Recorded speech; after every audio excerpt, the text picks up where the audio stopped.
How privileged are we to be able to be led into a place of worship and experiencing God like we just have. It's fantastic to be with you guys. Those of you that don't know me, my name is Etienne. I'm one of the elders here at Every Nation Lynnwood. This is my family. And it's really fantastic to be with all of you. Whenever I'm here at the evening service, I really feel at home. I really feel like this is my people, like the same age, same stages of our life and so on. Yeah, this dad bod and everything. It's because I've got a ministry amongst the middle-aged, and if I look like I really do, they'll just reject me, and this is all for the gospel, It's this.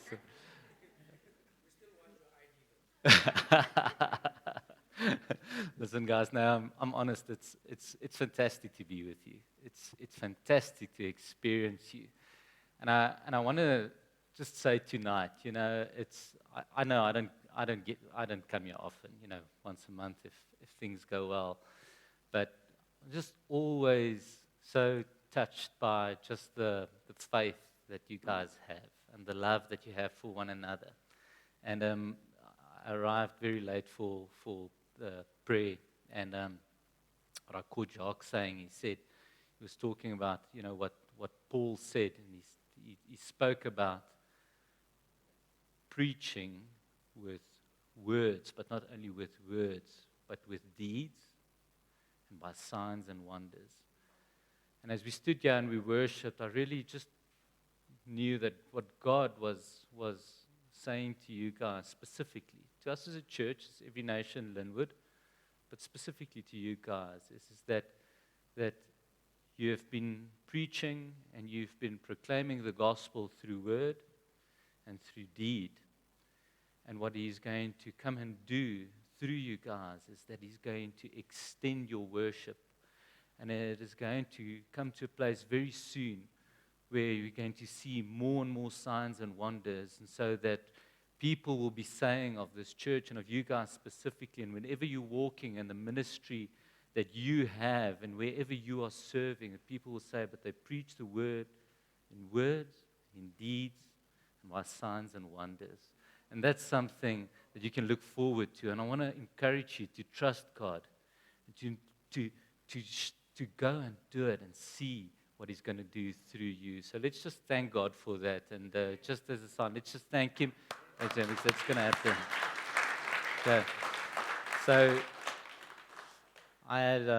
It's so wonderful that Tabelo had this word about rest. It's so I think applicable to where we are as a church and the family in this whole year. And last week we, as a bunch of men, got together, and that was what we spoke about. Ilza and I and our kids were very fortunate. We had the privilege of this past holiday of going to Mozambique for 2 weeks, and what an amazing time we had there as a family. And I haven't been there for more than a decade, and I can tell you, it's an amazing country. It really touched me in so many different ways. I keep thinking about everything that we experienced there, but something interesting sort of happened and developed in me whilst we were driving there and as we were traveling and going around. And it's something that often happens to me whenever I do have the opportunity of traveling and going on holiday and so on. And that is that you suddenly become so aware of everything that's going on around you, and particularly because it's constantly changing as you travel, right? You see so many different things. It's so different from just the usual route that you take to work or to church or to school, to university, or whatever it is that your daily routine is. And from the moment that we go through that border, and can I just say, the Mozambican people are amazing, and the officials are amazing, and maybe you've heard negative things. I tell you, I don't know, what has been going on, but things have really changed, and they're so welcoming, and it's so positive as an experience. But what I would really want to talk to you about is as we traveled, what really touched me, this changing landscape, because it's, on the one hand, it feels like you're in Africa and South Africa. There's a lot of it that's familiar, but at the same time, it's so different.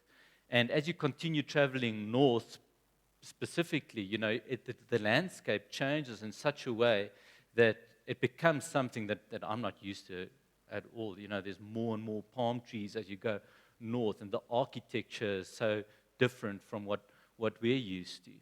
And there's so much beauty in the country, whether it's, just the forest, whether it's the palm trees, whether it's the sea, whether it's the lakes and everything. And also the people are so beautiful.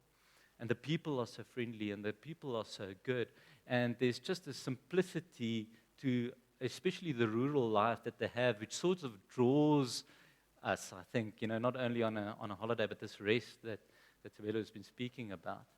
And at the same time, but also being aware of this beauty that you encounter and all the positive things, at the same time, I'm confronted by the effect that we have had on nature and on each other and in this world. And I don't know if you ever go through the same thing, but whenever we travel somewhere, and it was the same now, it sort of strikes me how much we stuff up this world. What a mess we make of it. You travel somewhere and you see where a beautiful forest was. It was just cut down to make space for us. Or it was cut down to, plant more food for us. Or, you've got a beautiful landscape, but you've got these electricity poles going all over the place. Or, dilapidated buildings. It often just makes me a little bit negative. It makes me feel like, thinking back about, I wonder, I'm always looking and thinking, what would this landscape, what did it look like 100 years ago and 200 years ago? I wonder what it looked like when God created it before we came and we made such a mess of it. And I look at the people and I wonder, I look at people and I think, and I look at children and I think, but what are the chances of their lives being different to those of their fathers and mothers? And to be honest, it really starts making me feel a little bit negative, often very negative. It's this longing that I have in my heart for something to be different, for change, for a change in our circumstances. And the Portuguese people, and I mean, a lot of Mozambique is Portuguese. They've got this word for longing that's saudade. And it's longing, but it's so much more than this. And it's best expressed by a style of music that the Portuguese has. It's called fado music. And it's where the singers sing about these harsh realities of life. They sing about the evil and the loss that we all experience as we go through life. And there's this mingling of experiencing this loss and this loneliness and this hopelessness and the harsh realities of life with this little idea of, but maybe there's some hope. Maybe things will change. And that confronts me, these ideas, because it makes me feel very often in this life, I have to be honest with you, I do feel that longing, and I do feel that, there is a bit of hopelessness in this world. It doesn't always look like things are going to get better. It looks like the more time we have, the more we stuff it up. And I've even come to a place where I sometimes, when you're sort of almost out of rebellion, I'll ask myself, Jesus, you are all-powerful. You're amazing. You're loving. You're beautiful. You're a creator. You can change anything. You were here 2,000 years ago. Why didn't you sort this out? Why didn't you change this? Why didn't you remove all the evil and the hopelessness and the mess that we made out of this world? And it's okay for us to ask these questions of ourselves. Why didn't Jesus just remove all the evil and the disasters and the messes of this world and the hopelessness of this world? Why didn't he just remove it when he was here 2,000 years ago? Have you thought about it? And the answer to that question is actually quite simple, because if Jesus 2,000 years ago removed all the evil and hopelessness and disasters in this world, not one of us would be here tonight. Not one of us would be here tonight. Because we are the reason why this world and our lives are in the state that it is. It's not him, it's us. And you may sit here and you may think, well, I've got hope. it's not like I don't have any hope. Or you may think, well, how do I ask myself? How do I determine whether I've got hope or not? And a lot of what I've been saying tells us whether I've got hope or not. Because you see, if you want to test whether you've got hope, I've got two very simple questions for you. The first one is, do you ever long back to when things were better? Do you ever think back to a time when things were better? Because that is a sign of hopelessness. Because if you've got hope, you do not look back at the past and wish for a time when things were better. Another question that you can ask yourself is, do you ever wish or do you ever think that you would be happy if only your circumstances were different? Because if you think that you will be happy whenever your circumstances, or if your circumstances, or if this person is in your life, or if this person is out of your life, or if you can be in this job, or if you can be out of this job, if you can be in this university, you could be out of this university, if you could be in this church, if you could just leave this church. If you think that whether you are in this country or out of this country, if you only could go to another place, you'd be happier than you are now. You'd have more hope than you have now. That's probably a sign of you being hopeless, you not having hope. And it's not a great place to be once we ask ourselves those questions.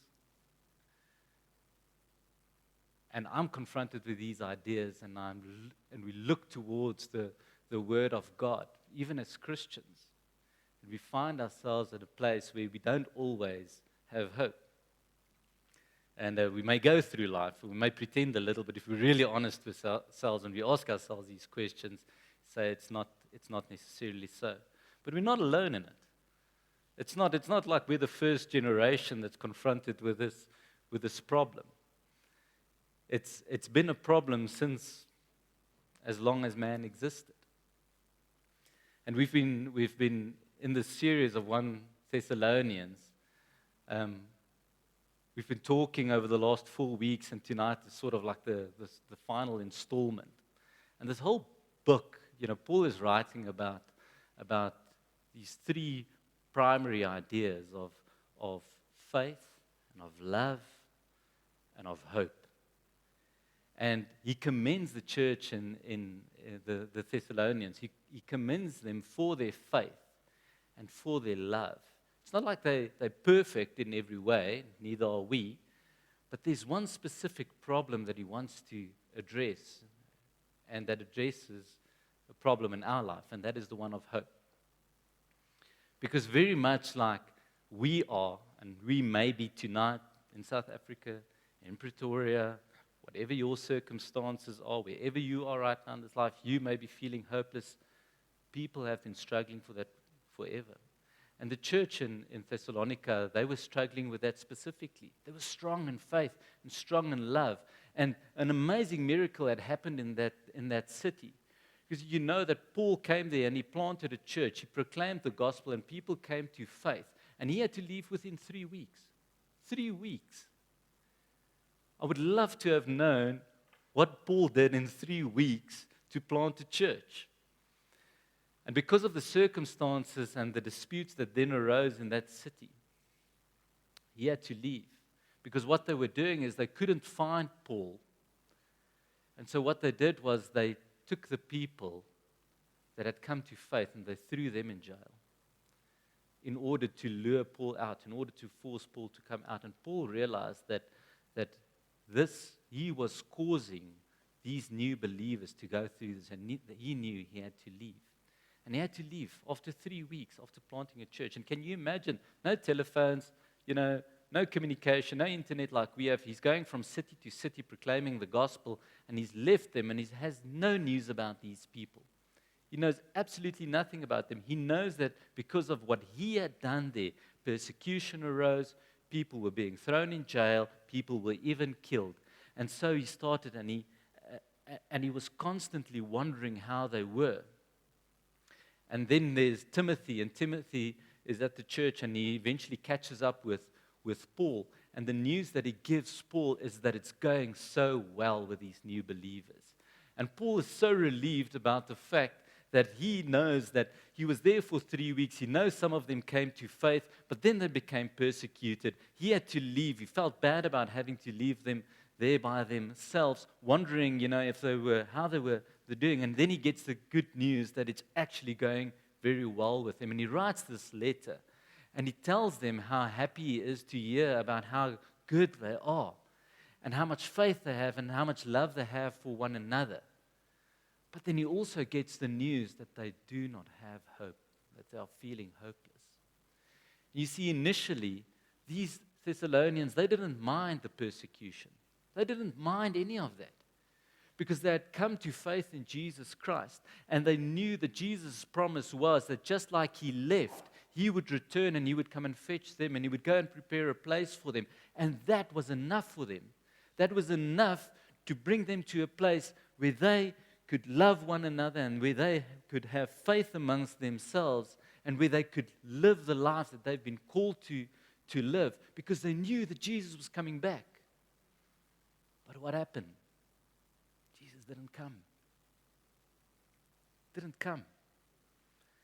And the persecution went on, and the persecution went on, and their circumstances were terrible and wasn't going well with them. And these promises that they had heard, they started doubting, and they started feeling hopeless. And what the worst thing was, what then happened to them, is some of their fellow believers started dying. You see, that hope that they had, that they would see a risen Christ, a Christ returning to fetch them, that hope had gone away. And yet people are dying around them. Some of them because of the persecution, because of the fact they believed. These people were dying for being believers and followers of Jesus Christ, not being able to change their circumstances. And that made them feel really hopeless. And at the end of chapter 4, we read where Paul starts to tell them about the fact that they don't have to mourn those that had passed from life to death, because that the promise for Jesus was that when he would return and both the living and the dead would be joining him. But then he goes further, because it's not only enough for Paul to explain to them why they can have hope for those that have already died, and that they don't have to mourn for them, but he wants to say to them, Thessalonians, church, I want to tell you that you, despite your circumstances, despite what's going on in your life, despite the fact that Jesus has not returned yet, you can have hope. And his promise is not necessarily that their circumstances are going to change, but he's promising them, and he's telling them why they can have hope. So why don't you join me? We're going to read from 1 Thessalonians 5 from verse 1. And normally I'm in the habit of sort of reading through everything, and then we go back a little bit and we backtrack and we go through and we break it up a bit. But it's quite a long part, so I'm not going to do that tonight. So we're just going to break it up, and we're going to go a few verses, and we'll talk about it a little bit, and we'll continue going. So 1 Thessalonians 5 and from verse 1. And this Paul speaking to the church in Thessalonica. And he says, now, concerning the times and the seasons, brothers, he's talking about times and seasons, brothers, you have no need to have anything written to you, for you yourselves are fully aware that the day of the Lord will come like a thief in the night. You see, he's talking about this day of the Lord idea, times and seasons, and he says, while people are saying there is peace and security, who would love to have peace and security? I would love to have peace and security. He's saying, but listen to what he's saying. He's saying, while people are saying there is peace and security, then sudden destruction will come upon them as labor pains upon a pregnant woman, and they will not escape. But you are not in darkness, brothers, for that day to surprise you like a thief. So what is Paul talking about? He's saying, I don't have to tell you about these times and these seasons, because they already know something. And he's talking about this day of the Lord, this coming of the Lord, and about it being like a thief in the night, which is not a great positive thing to look forward to, about this thief that's going to come, at a time when you're not expecting. What is he talking about? And what he is reminding them of, and the reason why he says, I don't have to actually tell you about it, is because they already know it, because Jesus spoke about this all the time.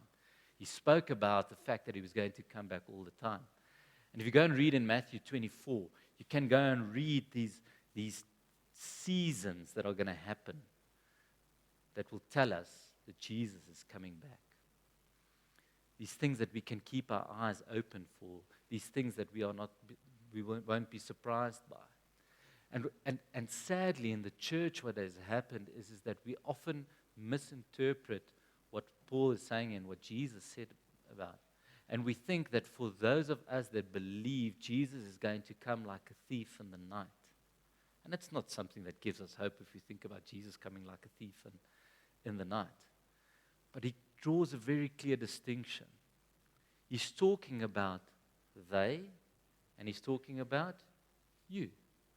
Look at it. He says, while people are saying there's peace and security, then sudden destruction will come upon them as labor pains come upon a pregnant woman, and they will not escape. But you are not in darkness, brothers, for that day to surprise you like a thief. So he's saying very specifically that you won't be surprised because you are not in darkness, you are in light. You are different. But are you different? Are you different when it comes to hope?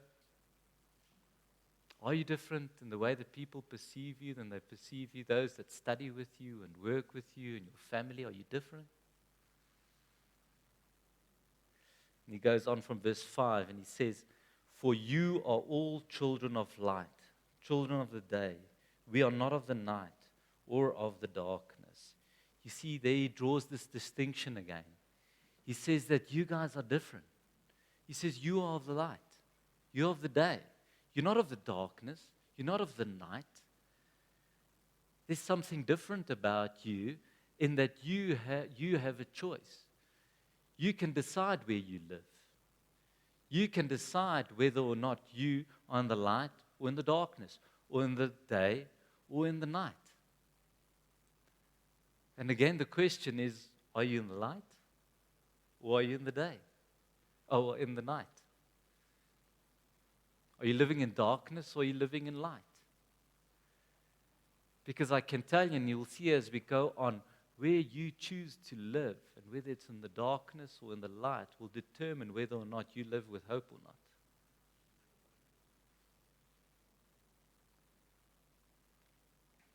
He then goes on and he says from verse 6, he says, so then, let us not sleep as others do, but let us keep awake and be sober. For those who sleep, sleep at night, and those who get drunk are drunk at night. I mean, what is he talking about? I mean, so he's going on about light and darkness, and then he's talking about day and night, and we see there's this distinction between us and them, between you and them. But now he takes this idea a little bit further, and as Christians, as believers in Jesus, it's easy for us, right? We're in the day, we're not in the night. We're awake, we're not asleep, are we? It's easy, right? But then Paul brings in a different idea. And now he talks about being sober or being drunk. Why? A person that is drunk, is he necessarily asleep? No. A drunk person can be awake. In fact, most of the drunk people you'll see in your life will be awake. But what does Paul mean? He's saying that those of you who are saying you live in the light, who say you are awake, you may be drunk. And he's not talking about being drunk from alcohol. He's talking about not being clear. He's talking about not having direction. He's talking about the fact that you may be awake, even as a believer, but you are so drunk, you are so busy with other stuff, you are so aimless, you are so faltering, you're acting so instinctively, You're being so reactive to everything that's happening around you. You're being so indecisive. You're like a drunk person. And you must be careful that although you think you are in the light, and though you think that you are awake, that you are actually like a drunk person who will be surprised by the coming of Jesus, and that you may not be ready. And he's saying that the mere fact that you and I may call ourselves Christians, that we may be nominal Christians, that you are in this church, that you may even read your Bible and every now and again, does not mean that you are actually awake. It doesn't mean that you are actually living with hope. And he's calling you to a life where you're not only awake, but that you are sober. You're watching. You're aware of what Jesus is doing and what the signs are. And then he goes on. He says from verse 8, now he's really going to just hit home on the question of hope. He says, but since we belong to the day, let us be sober, having put on the breastplate of faith. You remember what he already commended them for. And love, you remember what he already commended it. And then he says, and for a helmet, the hope of what? The hope of salvation. So what Paul is saying is, he's saying, you guys, it's not just changing your circumstances. It's not what happened to those that have died. It's not about what's going on in your life right now, which determines whether or not you have hope or not. The question is, what is your hope in? Who is your hope in? He says, and what you need to do is that you need to put on this helmet of salvation, the helmet that says that Jesus has saved me, and that is what I can have hope in. You see, this is the first time, the letter of 1 Thessalonians is the first letter that Paul wrote to anybody ever. So long before he wrote about the armor of God in Ephesians, he already started, and the Holy Spirit had already showed him this idea of having a breastplate of faith and of love and having the hope of salvation. And the helmet that you have is this helmet of hope that you have, not in anything, not in anyone, not in any idea or a change in your circumstances or another country or another university or another job or another family or whatever the case, but your hope is in the fact that Jesus has saved you. And not only the fact that he saved you 2,000 years ago, that he saved you that day when you chose to follow him and change your life, or that the fact that he saves you every day from whatever your circumstances and whatever your challenges in life are, but that he's going to come back one day and he's going to save all of us from the destruction and the evil and the hopelessness of this world. And that is what your hope is in.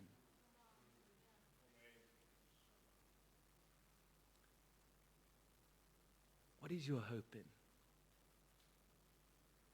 Who's your hope in? You sit here tonight and you say, but Etienne, how do I know? How do I know if I'm living a life that looks like somebody that lives with hope? And I love it because Paul becomes so practical. He starts and he says in verse 12, he says, we ask you, brothers, to respect those who labor among you and are over you in the Lord and admonish you. He goes on and he says, and to esteem them very highly in love because of their work. Be at peace amongst yourselves. He's starting to show and to demonstrate and to explain and to describe what the life of someone that lives in hope, what it looks like. He goes on and he says, and we urge you, brothers, admonish the idle. He's saying, don't be lazy. If you see somebody that's lazy, admonish him. Encourage the faint-hearted.